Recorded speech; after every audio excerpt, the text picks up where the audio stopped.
Hello, Earthlings, and welcome along to the Vegan Time Tunnel. I seem to have not sent that for quite a long time, so this is a little bit of a special, I suppose, in the sense that it's extracted from the Christmas show. So I'll tell you about that in a while. Just in relation to the usual things that we say, if you're watching anywhere other than my YouTube channel, well, that's the best place to be if you want to interact with the chat. So that's the best place.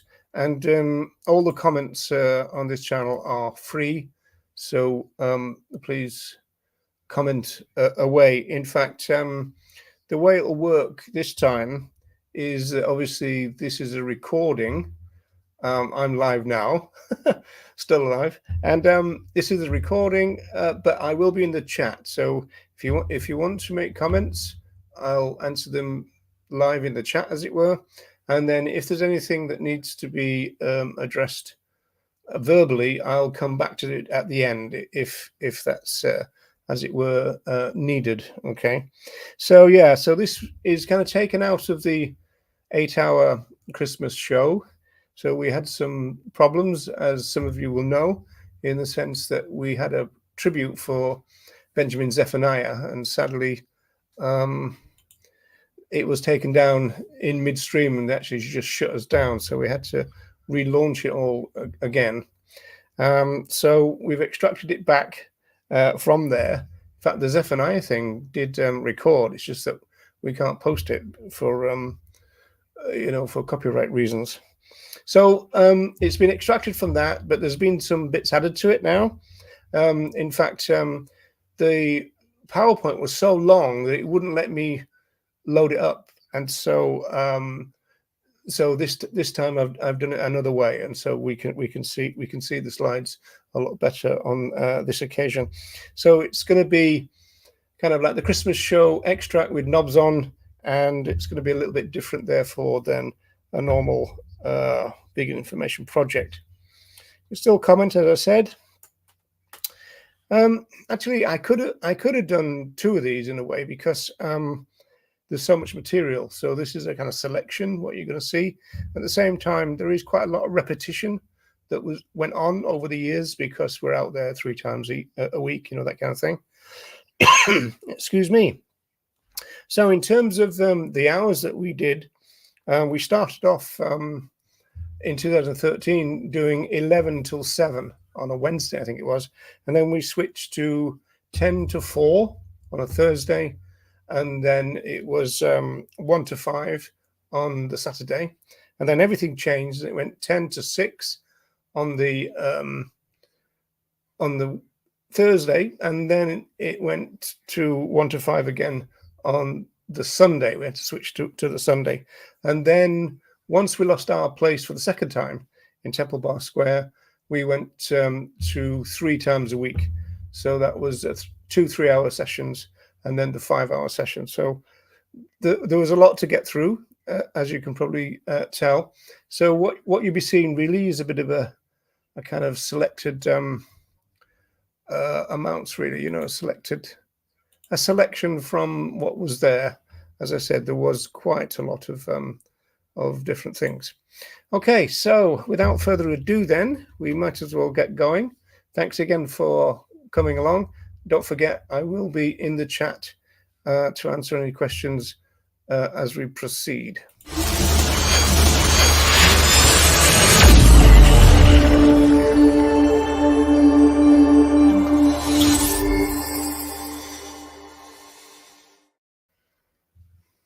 It's 10 years that we've been out on the street, and so I just wanted to chronicle that as part of a vegan time tunnel. So that's what this bit is about. Before we do that, and I've got loads of these kind of clips all sorted out, but we probably won't be able to show much. But before we do that, what I will do is play our first end of year review. So I'll do that first, and then back to the time tunnel. And you are welcome to stay, Jeremy, if you should wish. Okay, so.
So that was our that was our first end of year video, and we did that right through to 2018, and then I think the later years was kind of chopped up into monthly or quarterly kind of things. End of an era. I went vegan in 2014, so it's basically the whole time I've been vegan that you've been doing this VIP. Oh, right. Okay. Very good. Right. Well, so you see, really, well, I'll tell you that story in a minute. I was going to include this. I'm going to skip past this now because this is actually out of time, because this is 2012, and so I was an occasional lecturer at UCD at the time. So I use my kind of status, and so this is an opinion piece in the Irish Times, which is the largest distribution newspaper in Ireland. And so I kind of use this contrivance of kind of like alien anthropologists looking down and seeing that the Earth had these kind of weird mammals who were never weaned, and they found it really kind of an odd thing. But it's kind of out of kilter, really, if you like. So I'm going to skip past this. So the Vegan Information Project was actually born out of the ashes of Vegan Island. And it was this guy's fault. So as you can see, this is Ronnie Lee, and he's actually wearing a Vegan Island T-shirt. So Ronnie came over in 2012 to give a talk to Vegan Island and elsewhere. He visited the Back into Daylight Animal Sanctuary, also visited Eden Animal Sanctuary, which is both on film. They're quite fun. And so I wanted to give Ronnie a free T-shirt, and so the committee of Vegan Island agreed to that. But I also wanted to give Ronnie's partner, Louise, who is an animal rights activist in her own right and been doing it for years and years, a T-shirt as well. And they objected to this second T-shirt. It was so weird. It caused a kind of split, really. And when we had a meeting about it, they objected to Ronnie's girlfriend being given a free T-shirt. And so I remember someone who co-formed VIP with me in the end just going, "Oh my God, can't believe that you just called Louise Ronnie's girlfriend." Anyway, so it was Ronnie's fault. But it meant that we wanted to go large, because I was also doing talks at the Paris Vegan Day at the time, and the organizers of that was talking about visibility.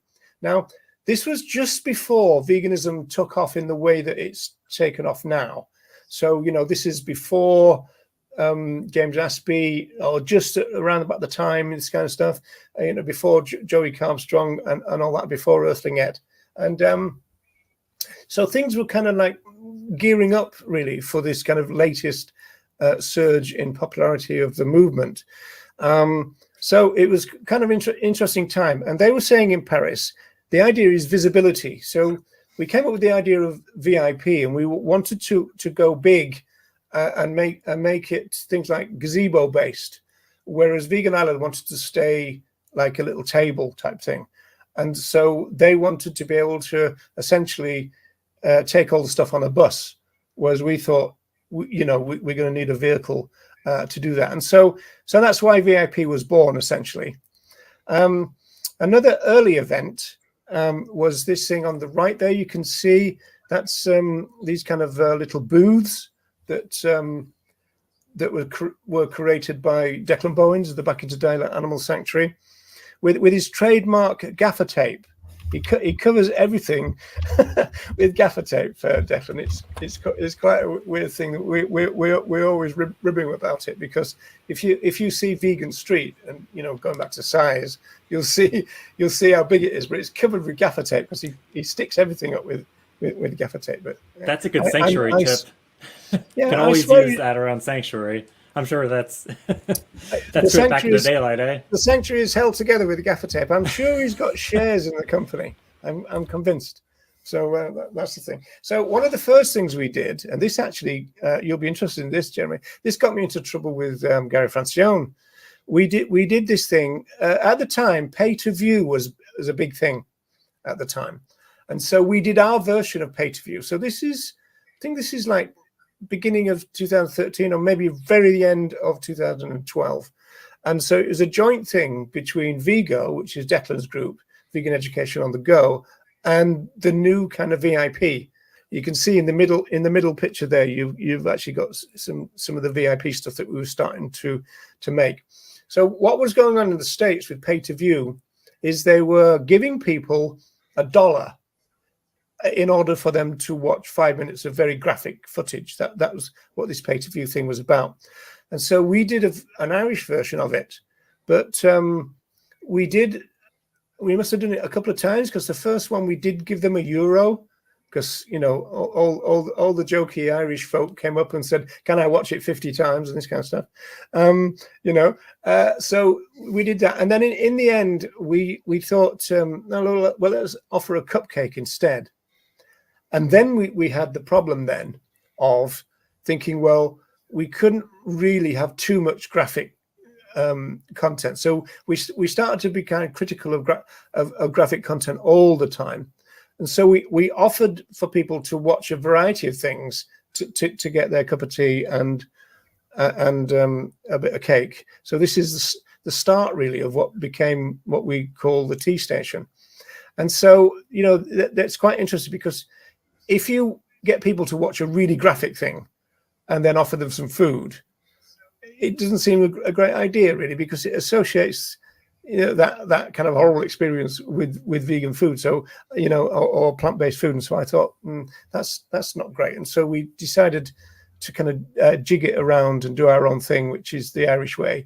Anyway, take everybody else's ideas and rebrand it. Anyway, so this is the first gazebo that we had.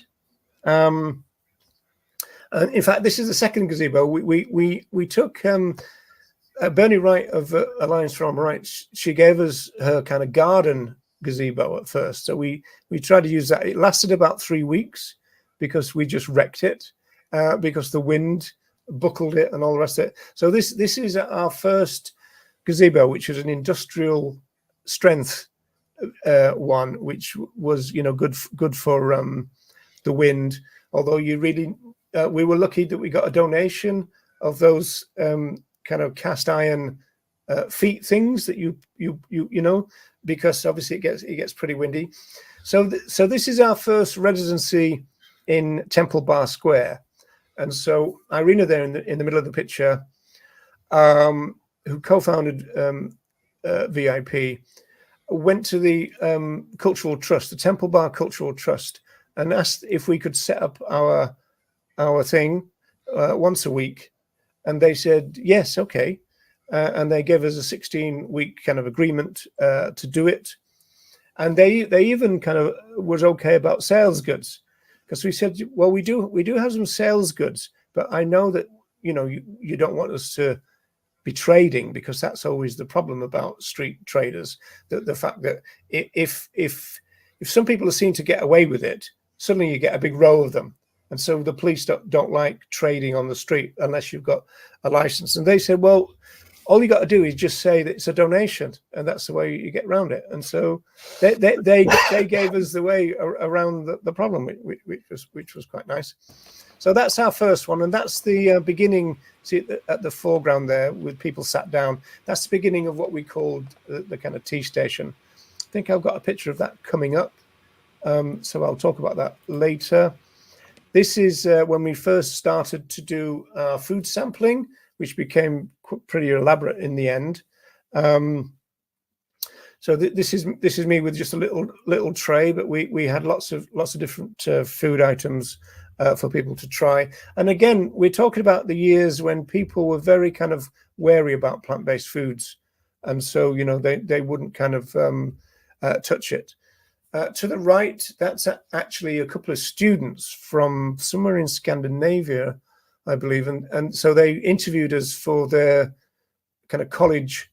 I mean, they don't look like college age, but they're actually college age kids, and they interviewed me for their kind of college thing. which I think was about social movements in general. I don't know whether it ever got used or anything, because I didn't check. And of course, the internet existed at the time, but it was underdeveloped by our movement. We didn't know how to use it. We had to learn how to use it, and it was just kind of, Okay, so this is more film crews. So the top one and the one to the right is what I think it was called "What Are You Eating?" and it went out on the national TV, RTE, I believe. The guy at the top left, he's a journalist, and so he wanted to do a bit of a hatchet job on veganism.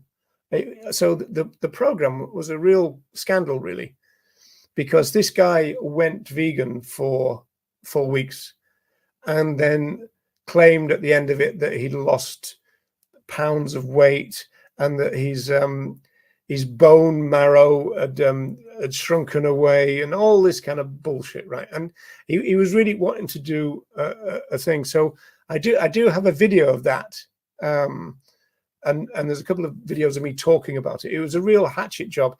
That's the problem with the fact that you don't know. If you go to the mass media, you don't know what they're going to do with you because you've got so little control, which of course is why we use social media so much, because we've got all the control. But the mass media have obviously they can get out to millions of people at once, which not many of the YouTubers and that can. I do remember this guy asking me the same question. He didn't like some of the things I was talking about. I was talking about justice, and he objected to it. And he asked me this question, and I answered it. And he didn't like the answer, and he asked me again. And then he came up with this idea. Oh, we've got to take the shot from this angle and all that. So he asked me again. So he asked me this question. Must be about 8 to 12 times, and I answered it the same every time. I was thinking, I'm not gonna let you bully me into saying something that you want me to say. I'm going to say what I want to say. And then the bottom one is a more kind of local based TV crew who did something with us. Again, this is still Temple Bar Square. Temple Bar Square on the right there, you can see it's actually the Christmas market. So you've got all the small gazebos. So in terms of the for about 2 or 3 years, we were the centerpiece of the entire Christmas market, which was really good. So you got all these stalls and then veganism right in the middle of it. So we were pleased about that. I imagine you got pushback from the other stall holders, because I imagine there's some non-vegan happenings. Well, no, there was some people with plant-based soaps on sale, and so I think it wasn't too bad. Also, at the same time, it was the first vegan cafe was started, which is just around the corner, a place called Seduced. So it was all kind of coming together in a weird way. Several years later, I think Dublin was voted at one time to be the world's most vegan-friendly city, and yet I don't think there was a vegan restaurant, not one, until about 2016, 2017, which is pretty late compared with the rest of the world. There was the famous cornucopia. When I arrived in Ireland, cornucopia said that it was about 60% vegan in terms of its, the stuff that is sold, and now claims to be about 98%. And I think mainly, and even that might have changed lately, I haven't been for a couple of years, usually that these vegetarian restaurants used to supply cow milk because people complained that the plant milk's curdled in coffee. Didn't curdle in tea, but curdled in coffee. But I think the modern day plant milks are okay in coffee now. I'm not a coffee drinker. I mean, are you a coffee drinker, Jeremy? I am, yeah, and I remember specifically some very long street outreach conversations I've had with longtime vegetarians that would identify as basically vegan, except for the milk and the tea or the coffee, and it just baffles my mind. It just shows how distant they are from the ethics of it. I mean, imagine for those of us who are coming at this from an ethical perspective, imagine just saying, "Well, I do it except for this funny stuff that happens with my coffee." It's like, just drink it. You're going to be fine. Like the kind of feathering, the curdling, isn't it? Yeah. Yeah, it's just something to hold on to. We all have those. And is this a picture of you with a beard in the top middle? Yeah, this one here. Yeah, is that to stay warm, or how long did you rock the beard for? I have to know. Oh, a couple of years. Mm-hmm. Looks Hmm. good, mate. Yeah. I got a few pictures of that. Okay, so when our residency at Temple Bar ended, we decided to do what was called a mini course. So we organize weekly informal lectures. This is a place called the Outhouse, which is the lesbian and gay centre in a place called Capel Street in Dublin. So it was a really kind of progressive place to be. We and then we had lots of guests. This one is Patricia, who was a PhD candidate at the time, and we've got a talk on film. We had Anthony Nutella II talking about ableism in the movement. We had Kate Stewart and Matthew Cole talking about their book about socialization. So we had loads of stuff. I did a few lectures, and then we had a few people talking about the connection between human rights and animal rights and the degrowth movement. All of that stuff was going on. It was really successful, and we kept it up all the way through the end of 2013 and into about June, I think, maybe a little less of 2014. So it was pretty good. This is when we were a little bit on tour. This is Galway. I gave a talk, I think, to the university in Galway, I think, and so we took the opportunity to do a stall as well. What we tended to do, because we started doing Dublin Veg Fest, which started in 2013, and then they did the Cork Veg Fest as well. So whenever we went to Cork, we would do a stall the day before the Veg Fest and then stay overnight. So this is a similar version of that, but this is Galway instead. So the top one there, that's Dublin Veg Fest, and that's the owner of Cornucopia, the now almost vegan vegetarian cafe, but very famous vegetarian restaurant, Cornucopia. And then we've got our friend Patrick. This is at Cork. Yeah. Yeah, he's great. Yeah. So he was doing his stuff, and nobody messed with us that day. I remember, which was which was quite good.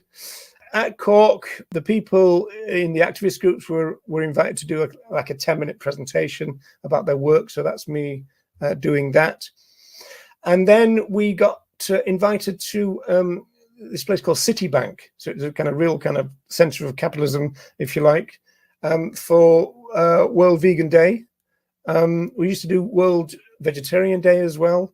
Quite often, VIP and Vigo used to do that jointly. And this is where they kind of I think they made the restaurant of the bank all vegan for the day, I believe. And I think they also made it free. I think so, something like that. We dabbled with intersectionality, as you know, and in fact, at one point we changed the name Vegan Information Project to the Vegan Intersectionality Project. But a lot of stuff was about intersectionality, because a lot of people think that intersectionals, it's identity. It's not. It's just a toolbox. In fact, that's what it says there. Intersectionality is a tool which originated within Black feminism. It's a way to break down barriers. It's a new holistic and all-embracing way of thinking about the struggle for justice. Now, how vegans are opposed to struggling for justice across the board, I don't know, but we do know that there's a lot. And then another thing that we did, we specialized in these zine-style posters and leaflets and stuff. So you can see a few of those there. And in fact, it's quite interesting, really, because a lot of people, even in the grassroots, think that they've got to have these shiny, professional-looking leaflets and stuff. You don't. People are quite happy to take black and white stuff that is obviously being made by sticking bits and pieces on a piece of paper and then photocopying it. They're quite happy to do that, you know. And we had some stuff from the Vegan Society, cut the Vegan Society bit off, but we also had stuff from Go Vegan World that was there. There's some from Eden Farmed Sanctuary. There's stuff from Declan's Sanctuary there, but most of the stuff we made ourselves, and quite a lot of it was zine style. So I always try to say to people, don't get hung up by thinking it's got to be glossy and all that. I mean, this was one of the ones that we put out. And that was the usual thing, you know, cut and paste and all that, literally cut and paste this onto a piece of paper.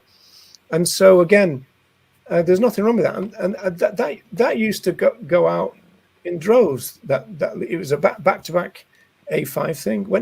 Loads of it went out. We also made these kind of classic kind of zines. Got one over there. I should have brought it. The zine thing is really interesting. Do you know how zines work, Jeremy? Not overly, no. Right. So this is your thing, if you can see it. So it's just a thing, and then you read it like a little mag, and you read it that way, and then you read the back, and then what you do is you open it out, right, and then you fold it over, and then you refold it, and you've got part 2. When in fact this is part 1. So the actual zine is called Love Is, and then you would go through that, then you open it out again, fold it a different way. So it's a really weird kind of thing. It's an A4 piece of paper, but it's got a slit in it, right, which facilitates this bending and that, and you can bend it and then you recreate it as a part 2. Now this is another interview that we did, and now this is a place called Dunleary in Ireland, because we were looking around different places, wanted to get out of Dublin. So the first one is the single gazebo setup that we got. To the right of the gazebo here, that's our kind of anarchist T-shirt thing. So what we would do is we'd go around all the charity shops and buy all the plain T-shirts, which were about €1 each usually, and sometimes 3 for €1. And then they would actually make the T-shirts there and then for them. And I think I've got an example of that there. Okay, so that's the smallest one we made. So if you see that on the left, that is a little kid came along and wanted a T-shirt, and so this T-shirt was made for them, and it says "Vegan Justice for All." There's more of the sampling going on. We used to use a lot of Violife sampling, and then this down the bottom is the bottom right. That's the top of Grafton Street, a famous place in Dublin. And you see on the left of that picture, that's where you've got the tea station. So it was pretty developed by then. It was almost like a little cafe area, and people used to sit. And we've had a couple of activists starting by sitting with us at the tea station. And the great thing about the tea station is the fact that it means that people can just sit and talk to us. Yeah, I think if you can get people to sit down, that's definitely a less kind of challenging atmosphere. I've done a little bit of outreach where you've got that kind of chair setup, and yeah, I think it's almost like a bigger barrier to get them to sit down, but then once they do, they're kind of more relaxed, I think, than just standing on the street. So I started calling people vegan curious, because we found that loads of people had questions for us. It started off in the early years, it's like, well, what the hell is veganism? And then they started asking more kind of developed questions, if you like. But also people have genuine questions like, well, how do you get your protein? For them, it's a real question, right? And so we've got to remember that we're battling through their socialization. And so sitting them down in the tea station was a great way of doing it, because they could relax, they could be having a cup of tea. If we had sampling, they might have a sample at the same time. And then sometimes people would stay for 3/4 of an hour asking questions and stuff. And so that'd be great. Or they would take some of the literature and go and sit and read through it when they're drinking their tea, which was always a great thing, because if you give out leaflets, you never know whether they're consumed or not, as it were. You know, quite often you'll see them in the bin a little later on, whereas in this case, they actually went and read them right there, and we could see them reading the stuff that we give them. So that was really good. This is the National Ecological Centre in Ireland, and a place called Julianstown. I believe it is. And so we are able to do stalls there. You can see our stall and the right picture, why vegan. They also have a vegan cafe there. And so the picture on the left must have been around Christmas. That's Declan Bowens from the Sanctuary tucking into his vegan Christmas dinner there at the Ecological Centre. We went recently back there. Still a great place to go and visit. You can go and pick the apples from the trees and then just buy them straight there. It's a great way of doing it. Okay, so this is the transition between one gazebo to another. This was my car. I actually wrecked it because we were piling it up with so much stuff. As you can see, we just managed to, with the back seats down, we just managed to fit everything in, including the gazebo. That's the red bit, but it actually wrecked the suspension. So we had to progress to a van, especially when we ended up with two gazebos. You couldn't have got two in a car.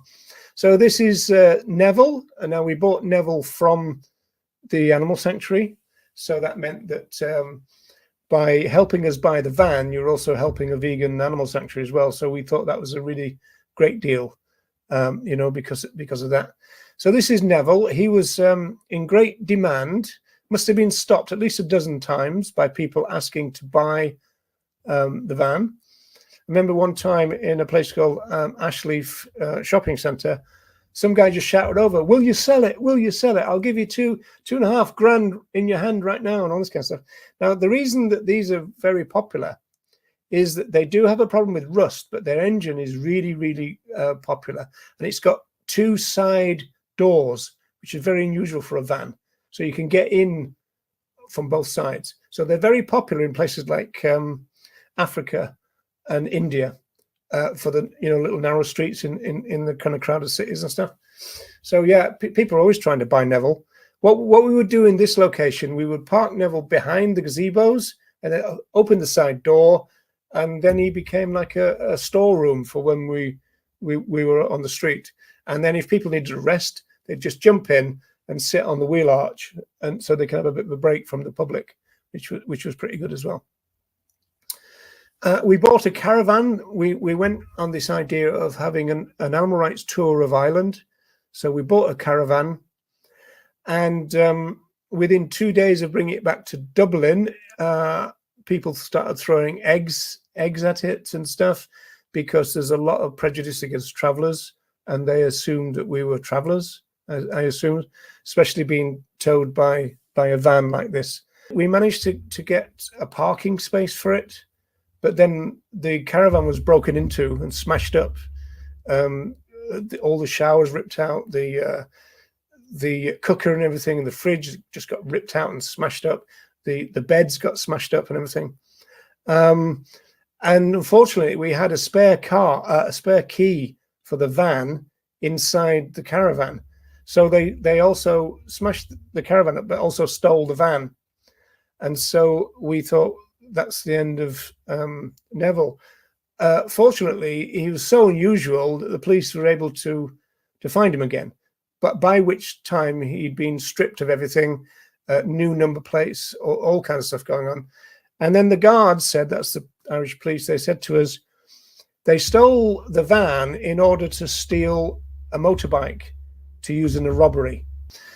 So this is a place called Rathmines, and also Westmoreland Street. So the black and white one is Rathmines, which was a good location, except that it was a bit of a wind tunnel. So we had to really be careful. One day we just couldn't set up. It was just too windy. The thing was setting off. And then we started using the goggles, the immersion goggles for this idea of being in a farm. I don't know if you've ever seen those, have you? That's actually how I started my animal advocacy, was volunteering for animal equality. So I'm very familiar with the videos there, and supporting that outreach. Yeah. We ended up having a really big argument with animal equality, because they'd loaned us four of these sets, and after a couple of months, one of them got stolen. They're And expensive too, aren't they? yeah, and they went Mainly the absolutely, phone. they Yeah. went absolutely apeshit with us. And Declan was going, well, yeah, but the thing is, though, we're doing 3 days a week in Dublin. We would do, well, there was sometimes two. We were doing Thursday and then Saturday. Then we ended up doing Wednesday and Thursday and then Sunday. That's the way it worked. And we were doing 8-hour shifts or 5-hour shifts as well. And so Declan, because like Animal Culture were on the phone and saying nobody else in Ireland has lost one. They said, yeah, that's because they go out every 3 months. We Yeah, go it's out three equivalent to times. other groups, like what they Yeah, might do in we 10 go out three years, you times a do in a week. week. So, yeah. So they Depending. made us pay for the 4. So I think they made us pay 500 quid each or something. So I think we had to Sounds raise about right. two Yeah. grand. Yeah. So we thought, right, we're not gonna be advertising you anymore. So we covered up their Oh no. thing with us. So that was our petty revenge, I suppose. We also helped out with the Dublin Earthlings experience, which was a big thing. So we would do our 5 hours in Westmoreland Street and then go up to, this is Grafton Street, and do a couple of hours of that as well. And I don't know that you can see, but the laptop is showing Animal Exploitation in Ireland, which was a film that we put together. Because as usual, and you'll know this, Jeremy, that people say two things when they see footage: when was that taken and where was that taken, right? And so we had all this footage from Ireland, so they couldn't say, oh well, that doesn't happen over here, that type of thing. Well, the argument just moves, doesn't it? Well, which farm and da da da, Yeah. quote unquote. And any music fans will recognize the Aladdin Sane cover, which we painted onto one of the masks. Westmoreland Street again, and so we started setting up across the way from Vigo.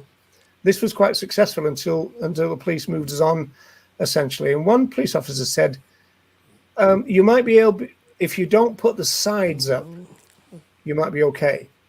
The only problem with that is there's no wind protection then. He said, if you've got the sides up, then it's classed by the police as a structure. If there's no sides, it's just some kind of weird tent or something. I don't know. And Maybe again, clear sides. Maybe you could skirt the rules. no, that would work. Again, the rationale was that if we got away with it, other traders would come and set up next to us, and then they'd end up with like a bit of a shanty town. So that was their rationale for controlling the NGOs, really. And I could understand what they were saying, because we were saying, well, we don't sell anything. But of course, if you look at it, it looks like we are, because we've got that donation thing going on, right? So we've got T-shirts there. We've got all kinds of stuff there. We used to have jewelry at one point, and car stickers, loads of badges and stuff. So it looked like we were selling. So I could see what the police were on about. This is back. So then we go back to Temple Bar Square. We get back for about another 5.5 years. We were allowed back into Temple Bar Square. So that's our double gazebo set up there in Temple Bar Square on the left. On the right, Declan from the Sanctuary and a volunteer, because we ended up being a bit of a pigeon hospital. So we got quite a lot of footage of because Declan had a sanctuary. It was great. So we would see an injured pigeon. Declan would catch him or her, and he was amazing at catching pigeons. It was just so weird. He would just like walk up to them and go boom. Everybody else was fishing and farting around and stuff, and and they would fly off or try to. Whereas Declan was absolutely brilliant at catching. And so then they went back to the hospital, which was part of the sanctuary, and then we would bring them back and release them again. So I've got quite a lot of footage of them flying off from either the gazebo or from a cage, which was quite good. Coming to the end then, folks. So this is some of the banners. We wanted to emphasize the ethics. So before you ask how, ask why. And we also wanted to have one featuring fishers, because that is a kind of neglected area of campaigning, if you like. So that was our 4 of those kind of themed banners, and that's some of them, I think, part of our other banners as well. Again, a big emphasis on ethics, veganism, justice before profit, and the quote from Tom Reagan there, second from the left. Okay, I think we're done. I was going to comment on the fishes in the banners. That's brilliant. I know we've been trying to make a focus them a focus as well. Yeah. Hiya, Benny. I'll bring you on now. Are you ready to come on? He's nodding. Right, very good. Okay. Hiya, Benny. How you doing, mate? Hi, Roger. Benny. Hi, Welcome. Jeremy. Good to see you. Thank you. Merry Christmas. Yeah, Merry Vegan Christmas and Happy Holidays, all that good stuff. Yeah. All that good stuff. Now, what's this here? Okay, we're in a bit of a chaos, Benny, because we got kicked off the live stream because wow.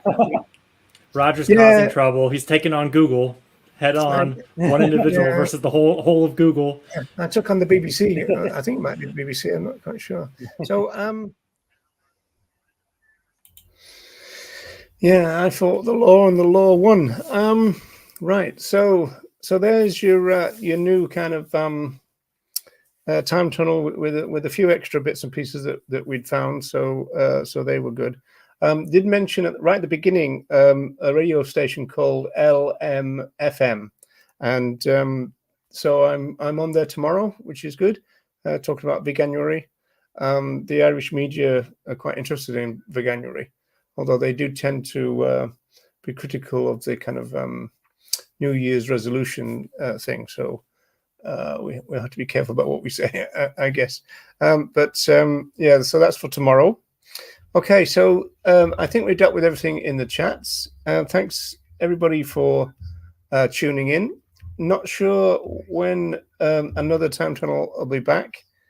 We kind of dried up really in terms of subjects. There is a couple of little irons in the fire, but not much, to be quite honest. Also, Still Alive will be back.